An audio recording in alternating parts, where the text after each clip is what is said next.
Assalamualaikum warahmatullahi wabarakatuh. Bertemu lagi dengan saya Arif Cahyamawardi. Kesempatan kali ini kita akan mempelajari bersama, yaitu tentang arus listrik. Pada materi sebelumnya kita telah membahas tentang kapasitor. Arus listrik itu didefinisikan sebagai muatan listrik yang bergerak menembus suatu permukaan tiap satuan waktu. Ya, jadi muatan yang menembus tiap satuan waktu. Nah, jadi kalau misalkan saya gambarkan, misalkan di sini ada muatan positif. Nah, muatan positif ini bergerak ke kanan ya, ke kiri, sorry, maaf, bergerak ke kiri. Nah, bergerak muatan positif itu akibat adanya beda potensial. Nah, tentunya di sini adalah potensial tinggi,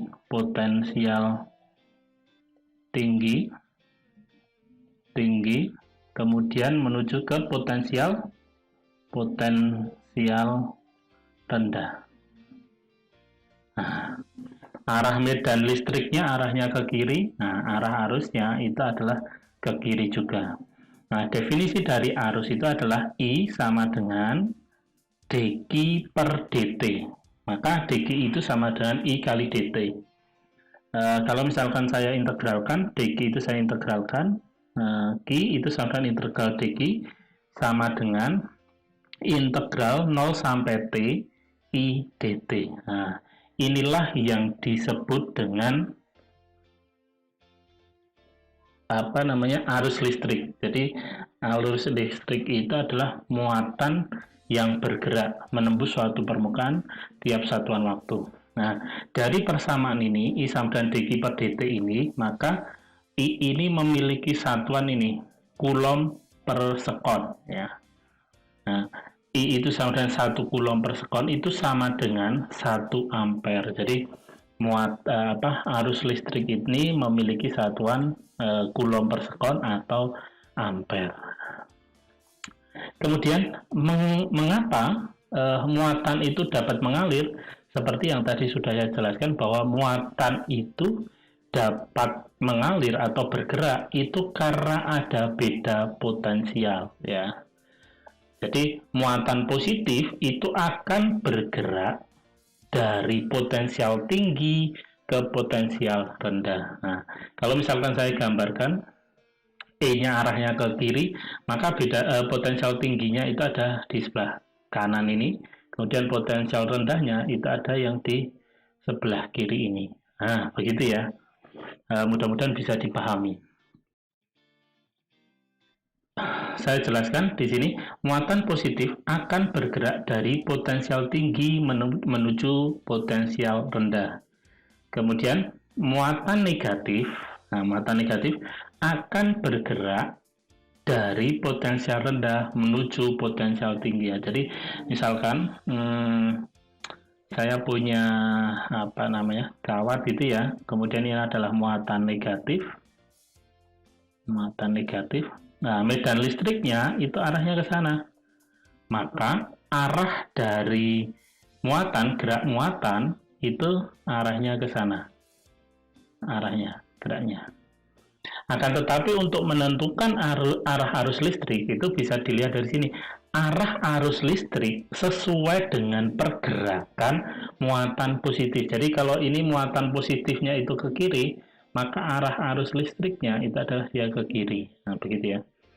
Pada kenyataannya, jadi kalau misalkan dalam suatu rangkaian ya, pada kenyataannya itu muatan negatif yang bergerak. Nah, maka bagaimana cara menentukan arah arus? Nah, arah arus itu adalah berlawanan dengan gerak elektron atau muatan negatif. Jadi kalau ini adalah gerak elektron muatan negatif, maka arah arusnya dia adalah kiri. Mudah-mudahan bisa dipahami ya. Saya akan berikan contoh analogi. Nah, contoh misalkan saya punya kertas ya. Ini misalkan kertas ini saya jatuh. Nah, logikanya sama. Nah, logikanya sama seperti muatan positif tadi. Jadi kertas ini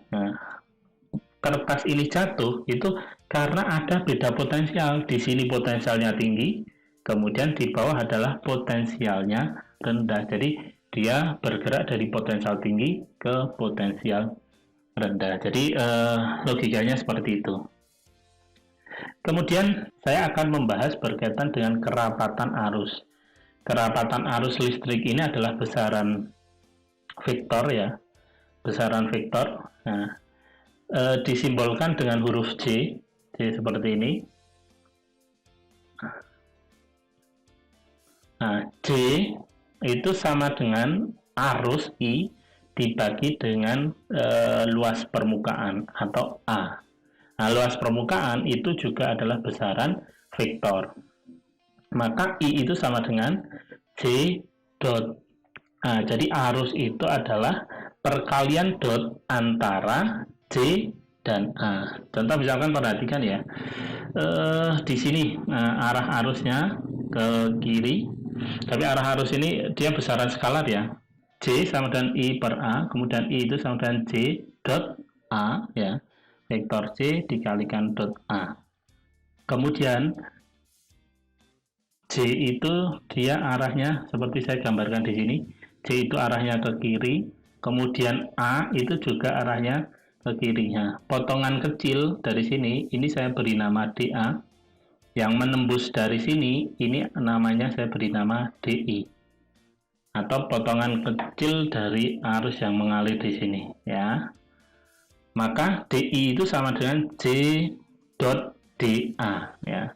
Kerapatannya itu kan dia dimanapun itu kan sama, ya. Maka dia tidak dikasih D, gitu ya. Kemudian I itu, nah saya integralkan ya, DI saya integralkan menjadi I, maka integral J dot A. Maka pengertian dari arus itu adalah integral dari rapat arus listrik dikali atau dot DA, luas permukaan. Begitu. Nah, mudah-mudahan sampai sini bisa dipahami ya. Karena nanti ini berkaitan dengan rapat arus itu akan kita pelajari pada pembahasan berikutnya ya. Kemudian berkaitan dengan hukum Ohm. Hukum Ohm itu bisa saya gambarkan seperti ini. Jadi hukum Ohm ini ya gini. Jadi arus listrik itu I dalam suatu rangkaiannya. Ini misalkan dalam satu rangkaian bahwa arus listrik itu sebanding dengan tegangan atau beda potensial. Coba perhatikan ya. Kalau misalkan V-nya saya perkecil, maka I-nya akan menjadi kecil. Nah, di sini. Kalau V-nya saya perbesar, maka I-nya juga akan semakin besar. Akan tetapi arus listrik itu berbanding terbalik dengan R. Ya. Kalau R-nya saya perkecil, maka I-nya akan semakin besar. Logikanya seperti ini. Misalkan saya punya arus ya. Saya punya arus. Saya punya air, misalkan dalam wadah. Kemudian saya beri selang. Ya, selang, kemudian saya lubangi. Nah, kalau semakin saya tinggikan, maka kecepatan arus di selang itu akan semakin cepat. Ya. Ini adalah beda potensial. Ya. Kemudian di dalam selang itu ada hambatan, misalkan ada kerikil atau apa ya dihambat gitu ya. Kalau hambatannya diperbesar, misalkan saya tekan, maka akan menghambat aliran air itu, maka arus listriknya akan menjadi kecil. Nah, begitu ya. Bisa dianalogikan seperti itu. Mungkin itu berkaitan dengan pengantar arus listrik, mudah-mudahan bisa dipahami. Poin pentingnya adalah muatan itu bergerak karena ada beda potensial ya, V. Kemudian muatan positif itu akan bergerak dari potensial tinggi ke rendah, dan arah arus itu adalah sesuai dengan arah muatan positif. Kemudian muatan negatif itu akan bergerak dari potensial rendah ke tinggi, ya, potensial rendah ke tinggi.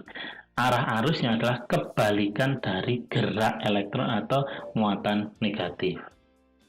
Begitu kesimpulannya, mudah-mudahan bermanfaat. Saya akhiri, wallahu muwaffiq ila aqwamit thoriq. Wassalamualaikum warahmatullahi wabarakatuh.